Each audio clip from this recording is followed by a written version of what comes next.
السلام علیکم ورحمۃ اللہ وبرکاتہ۔ آج ہم بات کریں گے طہارت کے حوالے سے، قرآن پاک میں اس کا کیا حکم ہے، حدیث پاک میں، اور اس کے مختلف احکام۔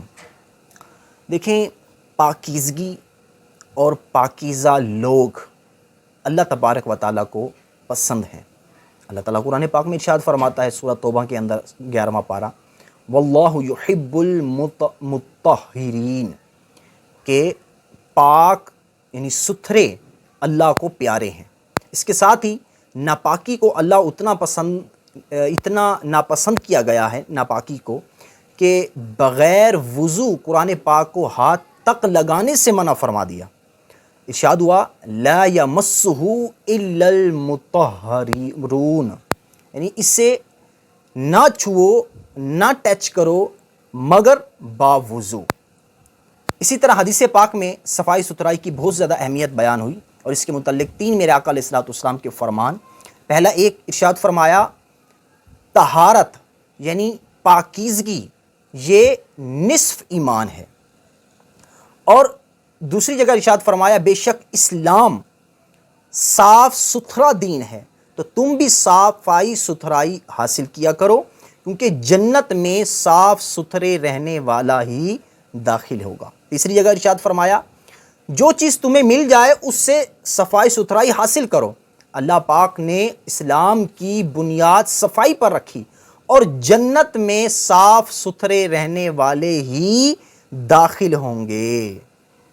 اب ہر شخص کو، ہر جو عقل مند ہو اور بالغ ہو، مسلمان ہو، مرد ہو یا عورت، اس کے لیے پاکی ناپاکی کے یعنی طہارت کے وہ احکام سیکھنا فرض عین ہے جس سے نماز درست ہو سکے، یعنی جس سے نماز درست ہو کے اتنے مسائل سیکھنا یہ فرض عین ہے، اور بغیر کسی مجبوری کے جان بوجھ کر بغیر طہارت جو نماز پڑھے گا یا اس کو نماز پڑھنے کو جائز سمجھے گا یا مذاق کے طور پر اس طرح بغیر طہارت کے پڑھے گا تو یہ کفر ہے۔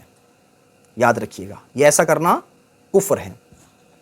اسی طرح سے یہ چند ایک اس کے مسائل ہیں جو میں نے آپ کو بتائے۔ حدیث پاک میرے آقا علیہ الصلوۃ والسلام نے فرمایا کہ جو شخص اپنے گھر میں باوضو اور غسل کر کے فرض نماز کے لیے مسجد کو جاتا ہے تو ہر قدم پر ایک گناہ مٹتا ہے اور دوسرے پر ایک درجہ بلند ہوتا ہے۔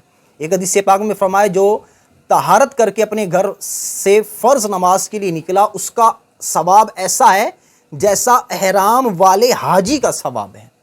ایک اور حدیث پاک میں میرے آقا علیہ الصلوۃ والسلام نے فرمایا کہ جو میرا امتی رات کو اٹھ کر طہارت کی طرف مائل ہوتا ہے، طہارت حاصل کرتا ہے، حالانکہ اس پر شیطان گرہیں ڈال چکا ہے، تو وہ اپنے ہاتھ دھوتا ہے تو ایک گیرہ کھل جاتی ہے، چہرہ دھوتا ہے دوسری گیرہ کھل جاتی ہے، اپنے سر کا مسح کرتا ہے تیسری گیرہ کھل جاتی ہے، جب پاؤں دھوتا ہے چوتھی گیرہ کھل جاتی ہے، تب اللہ تبارک و تعالی حجاب کے پیچھے موجود فرشتوں سے فرماتا ہے دیکھو میرے اس بندے کو جو خود کو مجھ سے سوال کرنے پر مائل کر رہا ہے، یہ بندہ مجھ سے جو کچھ مانگے گا میں اسے عطا کروں گا۔ سبحان اللہ۔ السلام علیکم ورحمۃ اللہ وبرکاتہ۔